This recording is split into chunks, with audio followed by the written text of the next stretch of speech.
रूस और यूक्रेन के बीच चल रहे युद्ध में ईरान भी कूद गया है। दरअसल यूक्रेन ने पुतिन की जमीन पर हमला किया है और एक झटके में रूस और ईरान दोनों को दहला दिया है। तस्वीरें रूस में बने ईरान के फाइटर ड्रोन बेस की हैं, जहां बारूद बरसाकर जेलेंस्की आर्मी ने पूरा इलाका खाक कर दिया। लॉन्ग रेंज ड्रोन अटैक के बाद का खौफनाक वीडियो दिल दहला देने वाला है, जिसमें बारूदी गुबार आसमान को ढक ले रहा है, जिसमें आग की लपटों से बचकर भागते लोग दिख रहे हैं। चीख पुकार मची हुई।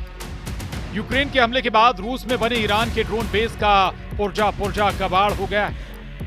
रूस के पास ईरान के दिए शाहिद ड्रोन का बहुत बड़ा बेड़ा, जिसके लिए रूस ने कई बेस बना रखे हैं। ईरान के बने ड्रोन के इस बेस को अब यूक्रेन आर्मी तबाह करने में जुटी है। यूक्रेन हाईटेक वॉरफेयर में रूस पर बहुत भारी पड़ने लगा है। यूक्रेन ने इस पूरे मिशन को नए नाम और सीक्रेट तरीके से अंजाम देना शुरू कर दिया है। यह खौफनाक दृश्य पुतिन की जमीन पर हुआ है। इस एक धमाके से दो दुश्मनों से हिसाब पूरा हुआ है। तस्वीरों में देखा जा सकता है कि कैसे रात के वक्त जंगल के इलाके और घुप अंधेरे में बरसाती बर्फ और बर्फीले रनवे पर ड्रोन दौड़ रहा है, जो कुछ मिनट के बाद धमाका करता है। उस धमाके से आसमान तक बारूद के गुबार की लपटें उठती हैं, जो धरती तक को फाड़ देता है। बता दें कि जेलेंस्की आर्मी ने रूस के खिलाफ ड्रोन ऑपरेशन की कमांड कॉल साइन कैस्पर को दी है, जिनका जिम्मा रूस के बड़े सैन्य औद्योगिक बेस को बर्बाद करने का है। ऑपरेशन में यूक्रेन की 14वीं अनमैन्ड एरियल सिस्टम रेजिमेंट 100 से ज्यादा कमांडर लगाए गए हैं। यूक्रेन फोर्सेस 1200 मील दूरी तक उड़ान भरने वाले फाइटर ड्रोन ल्यूटी से रूस को दहला रही है। यूक्रेन ने रूस के ड्रोन बेस और सैन्य अड्डे की बर्बादी की पूरी फिल्म रिलीज कर पुतिन को चैलेंज दिया है। ड्रोन हमले में रूस के तोपखाने और मिसाइल बेस को भी ड्रोन धमाकों से उड़ा दिया गया है। हालांकि यूक्रेन ड्रोन आर्मी दावा कर रही है कि रूस के नुकसान की यह सिर्फ झलक भर है। पुतिन आर्मी यूक्रेन के ड्रोन अटैक की कोई काट तलाश नहीं पा रही है। यूक्रेन ने ड्रोन हमले के लिए जंगली इलाके को लॉन्चिंग पैड बना रखा है, जहां भारी बर्फबारी के बीच रात के अंधेरे में फाइटर ड्रोन दनादन उड़ान भर रहे हैं, जिससे रूस की सेना को पता भी नहीं चल पा रहा है कि जेलेंस्की उड़ते बारूदी दस्ते कहां से और किस तरह से रूस में घुसकर तबाही मचा रहे हैं। रूस के रक्षा मंत्रालय ने 121 से ज्यादा ड्रोन हमले की जानकारी दी है।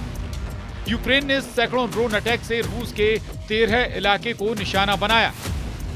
रूस की लॉन्ग रेंज मिसाइल के जवाब में यूक्रेन के ड्रोन अटैक ज्यादा कारगर साबित हो रहे हैं, क्योंकि यूक्रेन के टारगेट पर रूस के हथियार, सप्लाई रूट और रसद गोदाम हैं, जिन्हें तबाह कर जेलेंस्की आर्मी वॉर जोन में रूसी फोर्स का मनोबल तोड़ने में जुटी। यूक्रेन का युद्ध में जीतना भले ही अभी तक क्लियर नहीं हो पाया है, लेकिन जेलेंस्की आर्मी पूरा जोर लगा रही है। मगर रूस जमीनी लड़ाई में यूक्रेन को पीटता ही जा रहा है, जिसकी तस्दीक ये तस्वीरें कर रही हैं। बर्बाद हो चुकी इमारत की छत पर रूस का झंडा फहरा रहे सैनिकों ने यूक्रेन के एक और इलाके पर जीत का दावा ठोक दिया है। रूस ने पूर्वी यूक्रेन के गलिका नोवोसिल्का शहर पर रणनीतिक कब्जे का दावा किया है।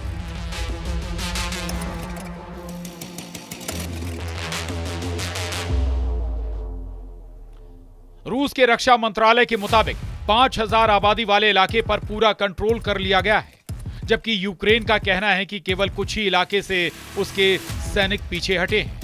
मीडिया रिपोर्ट के मुताबिक पूर्वी यूक्रेन में घेरेबंदी से बचने के लिए यूक्रेनी सेना को वेलिका नोवोसिल्का के कुछ हिस्सों से पीछे हटना पड़ा। वहीं ब्रिगेड फ्रंटलाइन अब भी वेलिका में सुपर एक्टिव। यूक्रेन फोर्स दावा कर रही है कि वेलिका में तोपखाने और ड्रोन हमले के मामले में उनकी ताकत रूसी सेना के बराबर है, मगर रूस के सैनिकों का इलाके में झंडा फहराना कुछ और ही बयां कर रहा है। वेलिका शहर को रूस ने तोपखाने, ग्लाइड बम और ड्रोन हमले से तबाह कर डाला है। ज्यादातर इमारतें खंडहर बन चुकी हैं, जहां रूस के सैनिकों ने मोर्चा संभाल रखा है। जेलेंस्की को जोर का झटका देने वाला अपडेट बेलारूस से भी मिला है, जहां लुकाशेंको एक बार फिर से बम्पर वोट से चुनाव जीत गए हैं। पुतिन के सबसे बड़े मददगार कहे जाने वाले लुकाशेंको जेलेंस्की को जानी दुश्मन मानते हैं। यूक्रेन को फिलहाल हर मोर्चे पर सेटबैक मिलने शुरू हो चुके हैं। दुश्मनों की बढ़ती गिनती के साथ जेलेंस्की के दोस्तों के भी हाथ झटकने के आसार बढ़ते जा रहे हैं।